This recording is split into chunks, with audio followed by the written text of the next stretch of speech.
আসসালামু আলাইকুম রহমতুল্লাহি বরকাত। সম্মানিত প্রিয় বন্ধুরা, আমার নামে এত বেশি ফেক ফেস তৈরি হয়েছে যেটা আসলে বলার কোনো ভাষা নাই। টিকটকে, ফেসবুকে, মানে যে যেভাবে পারছে ফেস তৈরি করছে।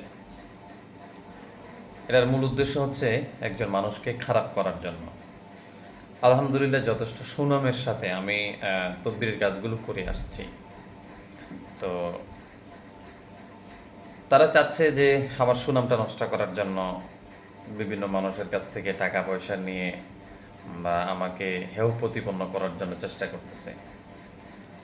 তো এই জন্য আমি প্রায় সময় আপনাদেরকে বলি যে আপনারা খুবই সাবধান এবং সচেতন হয়ে আপনারা টাকা পয়সা আদান প্রদান করবেন। ইদানিংকালেও যারা টাকা পয়সা দিয়েছেন সবসময় আমাদের ফেস ফলো রাখবেন আগে।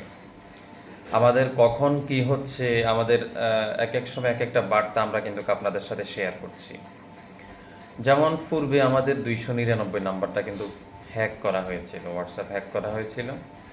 আমরা এটা আপনাদেরকে ঘোষণা দিয়েছিলাম যে আমাদের 299 নাম্বারে যোগাযোগ করা থেকে বিরত থাকবেন।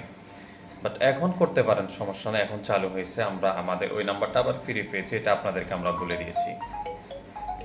কিন্তু ইদানিংকালে আমাদের যেই 623 যে নাম্বারটা এখানে আছে 623, এই 623টাও কিন্তু হ্যাক হয়েছে। এটা কিন্তু আপনাদেরকে বারবার বলা হইতেছে। এই নাম্বার থেকে কেউ যদি যোগাযোগ করার চেষ্টা করে আপনারা অবশ্যই ওরে ব্লক দিয়ে দিবেন বা যোগাযোগ করবেন না, আপনারাও ওই মেসেজ দিবেন না কেউ। তো আপনারা জানেন আমার খরচ কিন্তু ভিজিট বেশি, আমার ভিজিট বেশি, ভিউজ পরিমাণ আমার খরচ দিতে হয়। কেননা আমি 100% গ্যারান্টি দিয়ে কাজগুলো করছি, এই জন্য আমার খরচ বেশি। তো আমাদের তদবিরের কাজের জন্য আমরা 1100 টাকা, 1000 টাকা, 2000, 3000, 5000, 7000 এই ধরনের কোনো অ্যামাউন্ট আমরা নেই না। এবং আমরা 100% গ্যারান্টি দিয়ে তদবিরের কাজ করি। সম্পূর্ণ টাকায় আমরা একসাথেই পেমেন্ট নিয়ে নিই, এটা আমরা আগেই বলে রাখি এবং আমাদের ফেজের মধ্যেও বিস্তারিত বলা আছে। সো এই বিষয়গুলো সব কিছু জানবেন।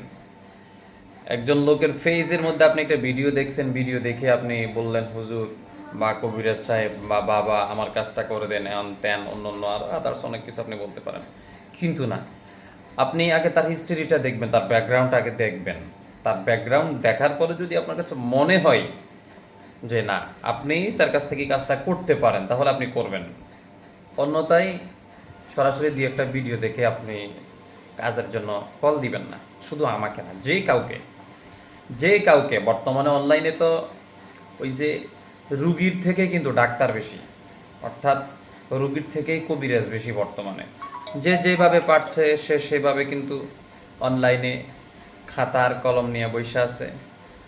ফেসবুক থেকে অথবা অনলাইন থেকে যে কোনো একটা নকশা নিয়ে এটাকে প্রিন্ট আউট করে আপনাদেরকে দিচ্ছে। আপনারা মনে করছেন না সে তো খুবই ভালো নকশা আর্ট করতেছে বা নকশা লিখতেছে, এত সুন্দর নকশা যদি লিখতে পারে নিশ্চয়ই সেই কবিরাজ।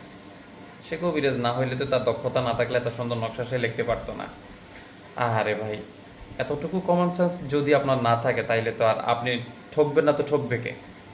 নকশা লিখতে পারা, ওই যে কিছুদিন আগে আমি বলছিলাম যে বাংলাদেশের একজন স্কলার বলছিল যে আকাশে উড়লে যদি হইতো আউলিয়া, তাহলে সবার